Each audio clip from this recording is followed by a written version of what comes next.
Casos não resolvidos ou frios geralmente seguem um de dois caminhos. Ou não há informações suficientes disponíveis para chegarmos a uma conclusão sólida, ou a resposta parece extremamente óbvia, mas falta evidência ligando o suspeito ao crime. Isso às vezes ocorre porque um suspeito foi cuidadoso ou sortudo. Às vezes é devido a um trabalho policial mal feito. Seja qual for o caso, pode ser enlouquecedor assistir enquanto esses tipos de casos, aqueles que estão tão perto de serem resolvidos, são arquivados. No episódio de hoje, vamos explorar 2 frustrantes casos não resolvidos com suspeitos óbvios. Brett William Wynn tinha 24 anos quando desapareceu no inverno de 1989. Na época, ele estava noivo de sua namorada de longa data Carolyn e trabalhava como gerente assistente no Hallett Cove Foodland, um supermercado local. O casal morava na vila de Port Noarlunga, localizada a apenas 18,5 milhas ao sul do centro da cidade de Adelaide, na Austrália do Sul. Por volta das 20 horas de 16 de novembro de 1989, Brett entrou em um sedã Ford branco que havia parado em sua garagem. O veículo saiu de ré da garagem e o par partiu. Carolyn o viu partir e acenou, mas não reconheceu o motorista. Mais tarde, Brett ligou para Carolyn avisando que logo estaria em casa. Essa foi a última vez que alguém ouviu falar do jovem de 24 anos, pois ele nunca voltou naquela noite. Na mesma noite, o local de trabalho de Brett foi roubado.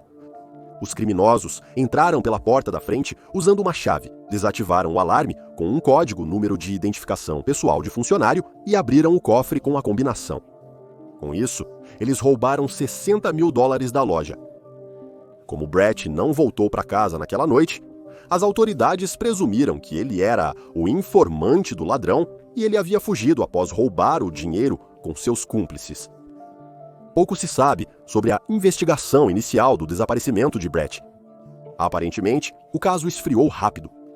Somente em 1997, as coisas voltaram a se movimentar quando, após um apelo público, a polícia recebeu uma dica anônima, afirmando que o jovem de 24 anos não estava foragido, mas havia sido assassinado. Isso fez os investigadores acreditarem que Brett pertencia a um trio de homens suspeitos de assaltar supermercados locais nos meses anteriores ao seu desaparecimento. Antes de desligar, o interlocutor informou às autoridades que um homem chamado David estava envolvido, mas não elaborou mais, e recusou-se a fornecer aos detetives o nome completo deste homem. Após 2 anos, a polícia identificou 2 homens como possíveis integrantes da gangue de roubos de Brett. Um homem chamava-se David Christopher Cox, enquanto o outro não foi identificado publicamente por questões legais. Os suspeitos admitiram conhecer Brett, mas negaram saber sobre seu desaparecimento, assassinato e envolvimento na onda de roubos ocorridos pouco antes do jovem de 24 anos sumir. Em 2002, as autoridades foram contatadas por um informante que disse que o corpo de Brett foi inicialmente despejado à beira de uma estrada em Cape Jervis, a cerca de 1 hora de sua residência, mas depois foi movido. Dias depois, o corpo do jovem de 24 anos foi levado para a casa de David Cox, em Hackham West, a menos de 10 minutos da residência de Brett. O chamador confessou que era um conhecido de David e o ajudou a mover o corpo de Cape Jervis. De acordo com o informante, uma vez que chegaram à casa de David, descobriram que uma cova já havia sido cavada sob o assoalho de seu quarto. O corpo foi colocado em uma bolsa de surf antes de ser enterrado. Pouco depois de os investigadores receberem essa ligação, eles foram à casa especificada pelo informante e encontraram os restos esqueléticos de Brett em uma bolsa de surf sob o assoalho do quarto. A causa da morte não foi mencionada nos artigos sobre o caso. Em 2004, David Cox foi acusado de assassinar Brett. No entanto, apesar de ter o depoimento do chamador não identificado e apesar de encontrar o corpo em sua antiga residência, David saiu livre depois que um júri retornou um veredito de inocente. Sua defesa argumentou que muitas das principais testemunhas da acusação eram inconfiáveis e de mau caráter, pois estavam fortemente envolvidas com drogas em 1989 e algumas tiveram problemas mentais depois, tornando-as não confiáveis. Anos depois, Davi cometeu suicídio. Apesar de sua morte, a irmã mais nova de Brett, Naomi, espera que a justiça alcance o outro homem não identificado que fazia parte da gangue de roubo. Ela notou que, no começo, a família achou que Brett só precisava de um tempo sozinho e que ele tinha saído, mas logo voltaria para casa. Então, quando ele não voltou, isso os deixou arrasados. Porém, encontrar seu corpo ajudou, disse ela ao Sunday Mail. Quando encontraram Brett, foi um alívio para meus pais. Finalmente, puderam colocá-lo para descansar e iniciar o processo de cura. Um usuário do Reddit, que discutiu o caso, afirmou que por quase um ano, após o sumiço de Brett, sua noiva Carolyn recebia entregas semanais de comida, às vezes compradas por um homem que ela depois identificou como Cox. As entregas pararam quando ela iniciou um novo relacionamento. Há alguma especulação online de que isso foi feito para fazer Carolyn pensar que Brett estava vivo, embora, neste momento, não esteja claro qual é a verdade. O caso de Brett Wynn segue sem solução. O Disque Denúncia ainda está oferecendo uma recompensa de até $200 mil por qualquer informação que leve a uma condenação no caso. Se você tiver informações sobre o desaparecimento e assassinato de Brett, entre em contato com o Disque Denúncia. No 1800-333-000. A família Thompson. Everett Arthur Thompson, de 40 anos, era conhecido como um marido e pai generoso, carinhoso e trabalhador em 1996. Originalmente de Filadélfia, Pensilvânia, ele nasceu em março de 1956, filho de Herman e Earlene Thompson, e era o segundo mais velho de 6 filhos. No ensino médio, ele era um atleta e um talentoso trombonista, participando da banda da escola no Instituto Hampton, na Virgínia. Após deixar a escola, ele ingressou na universidade, onde se formou em marketing em 1978. Após isso, ele se mudou para Chicago, onde trabalhou para uma empresa de fabricação de aço e conheceu Lydia White. O casal se casou em 1982 e permaneceu na área de Chicago. Eles tiveram 2 filhos, Everett Jr., de 11 anos, e Andrew, de 8 anos. Eventualmente, Everett Sr. desistiu de seu emprego e decidiu seguir suas paixões, abrindo o A.T. & Company, um restaurante na Avenida Lawrence e na Rua 71, Chicago. O.A.T. representava o seu nome. A família se estabeleceu bem em sua casa na South Rhodes Avenue, 8100, e era conhecida pelos vizinhos por ser agradável e reservada. Mas as coisas mudaram quando, em fevereiro de 1996, Kenneth, o irmão de Lydia, veio morar com eles. Ele estava recém-saído da prisão após cumprir pena por agressão sexual. Ele tinha um extenso histórico criminal, com 4 condenações por agressão sexual e 2 por roubo. Embora não fosse uma situação ideal, Lydia estava morando na casa de seu pai. A propriedade foi deixada igualmente para Lydia, seu irmão, e a irmã Phyllis, que morava no Novo México. Como resultado, ela não pôde simplesmente expulsar Kenneth de casa. A família Thompson estava, por todos os relatos, infeliz com a presença de Kenneth, um homem briguento e violento, que não trouxe nada além de problemas desde que veio para ficar. A família de Everett descreveu seu cunhado como um hóspede parasita. No dia 3 de julho de 1996, Lydia chamou os serviços de emergência quando Kenneth ameaçou matá-la com um machado, de acordo com o tenente da polícia de Chicago, Robert Harsheimer. Quando os policiais chegaram ao local para desarmar a situação, encontraram tudo quieto e calmo. Hartzheimer acrescentou que não havia problemas contínuos ou algo que se destacasse. Devido à calma, a polícia não realizou prisões. 2 dias depois, em 5 de julho, Herman Thompson ligou para seu filho Everett enquanto ele estava no restaurante. Os dois conversaram brevemente, até Lydia ligar para Everett. Ela implorou desesperadamente ao marido para voltar, dizendo que Kenneth a perseguiu pela casa com um machado e ela se trancou no quarto. Everett informou rapidamente ao pai sobre a ligação e desligou para ir para casa. Ele foi visto por um de seus funcionários saindo do restaurante por volta das 3 da tarde. Essa foi a última vez que alguém viu Everett ou qualquer outro membro da família Thompson. 2 horas depois, Kenneth entrou no restaurante para contar a um dos gerentes que Everett havia sido preso após um acidente de carro. Ele não deu mais detalhes e saiu novamente, entrando na van de Everett.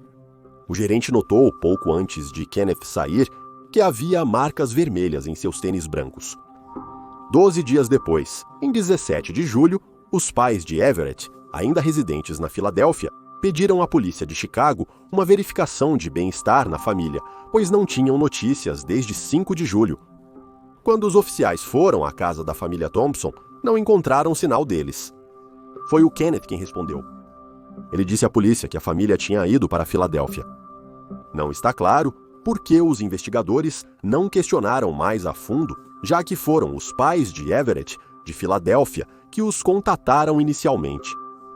Com a van da família também desaparecida, os oficiais presumiram que os Thompsons a levaram na viagem e não investigaram mais. Naquele instante, sentiram que não havia evidências de ocorrência de crime. Nas semanas seguintes, Kenneth deu diferentes versões sobre o destino da família. Ele disse que eles pegaram o ônibus para Filadélfia, que foram visitar Minneapolis de ônibus ou que foram para o Havaí. Ele não se preocupou em manter sua história coerente, mas ainda assim, a polícia não agiu. Kenneth acabou sendo preso enquanto dirigia a van dos Thompson. Ele foi preso por falsificar a assinatura de Lydia em um cheque. Contudo, os oficiais não relacionaram o fato de Kenneth dirigir a van com sua declaração prévia de que a família havia pego a van e ido para Filadélfia. Como resultado, ele nunca foi questionado mais a fundo naquele momento, nem a van foi inspecionada. Frustrados com o desinteresse da polícia, os pais de Everett foram a Chicago buscar respostas. Eles investigaram o desaparecimento por conta própria e conversaram com os funcionários da Eat & Company, mas não obtiveram novas pistas. Não conseguindo descobrir nada útil, recorreram novamente à polícia, pedindo que investigassem. O gerente do restaurante, que conversou com Kenneth no dia 5 de julho, revelou à polícia sua breve interação com ele. Contudo, os detetives não acharam registros de Everett ter sofrido acidente ou sido preso nesse dia. Ao aprofundar as investigações, os investigadores descobriram que, desde o desaparecimento dos Thompsons, Kenneth havia falsificado as assinaturas das irmãs para vender a propriedade do pai. Um inspetor de imóveis, que visitou a casa pouco antes de sua venda, notou que um vaso sanitário e uma banheira no banheiro haviam sido pintados de vermelho e que o chão da cozinha havia sido completamente arrancado. As autoridades concluíram que as mudanças ocorreram após o sumiço da família, pois os policiais que atenderam à chamada de emergência de Lydia, no dia 3 de julho, analisaram a casa e notaram que o piso da cozinha estava intacto e não havia itens vermelhos no banheiro. No entanto, quando a polícia descobriu a situação ilegal da casa, os novos proprietários já haviam se mudado e começado a desmantelá-la para reformas. Nas semanas e meses seguintes, Kenneth foi entrevistado em várias ocasiões, mas a polícia nunca teve motivo provável para uma prisão. Logo após a venda da casa paterna, ele se mudou para um trailer em Gary, Indiana. Em julho de 1997, cerca de um ano após a família ter sido vista pela última vez, o Federal Bureau of Investigation fez buscas dentro e ao redor do trailer de Kenneth. Dentro, encontraram um par de tênis masculinos. Sob o vão, eles encontraram uma meia de criança. Ambos estavam manchados de sangue humano, conforme mostrado nos testes. Descobriu-se também que Kenneth vendeu a van da família Thompson para um ferro velho e ela foi compactada, destruindo todas as possíveis evidências. Em novembro de 1997, Kenneth foi preso por não se registrar como criminoso sexual. Ele foi solto, mas preso novamente, no mês seguinte, por fraude bancária. Ele havia falsificado o nome de Lydia em um cheque de mais de $13 mil. Durante a audiência judicial sobre suas acusações de fraude, a promotora, assistente da procuradora dos Estados Unidos da América Jacqueline Ross, alegou que Kenneth havia assassinado a família Thompson com um machado. Ela disse: as circunstâncias ao redor fornecem evidências substanciais de que o réu assassinou sua irmã, seu marido e seus 2 filhos com um machado. O delito é fraude bancária, mas é a posição do governo que os assassinatos foram realizados para promover esse crime. A teoria da acusação e dos investigadores é que a propriedade do pai, de Lydia e Kenneth, ficou disponível para eles durante a pena de prisão de Kenneth. Quando ele foi libertado, sua irmã e sua família já haviam se mudado para lá. Possivelmente ressentido por ter que compartilhar a casa, ou talvez buscando o dinheiro que ganharia se a vendesse, Kenneth decidiu matar a família para ter o que queria. Kenneth tirou a própria vida usando um lençol em sua cela na Federal Metropolitan Correctional Center, em Chicago, às 4 da manhã do dia 25 de dezembro de 1997. Ele não deixou bilhete ou informação que levasse os investigadores até a família Thompson ou seus restos mortais. A polícia acredita que Kenneth White matou a família entre 5 e 6 de julho de 1996, mas simplesmente nunca houve evidências suficientes para acusá-lo. Poderiam ter havido evidências se as autoridades tivessem agido mais rápido. O fato de que 12 dias se passaram antes de eles serem reportados como desaparecidos pode ter prejudicado a investigação. Nem a casa da família, nem o trailer de Kenneth revelaram qualquer sinal de restos humanos. O desaparecimento da família Thompson ainda está sem solução. Se você tiver informações sobre o paradeiro deles, entre em contato com o Departamento de Polícia de Chicago no número 312-242-7466-1000. E aí estão os fatos. Por favor, deixe um comentário abaixo com suas próprias teorias e especulações e lembre-se de curtir este vídeo e se inscrever para apoiar o canal. Obrigado por assistir. Até a próxima!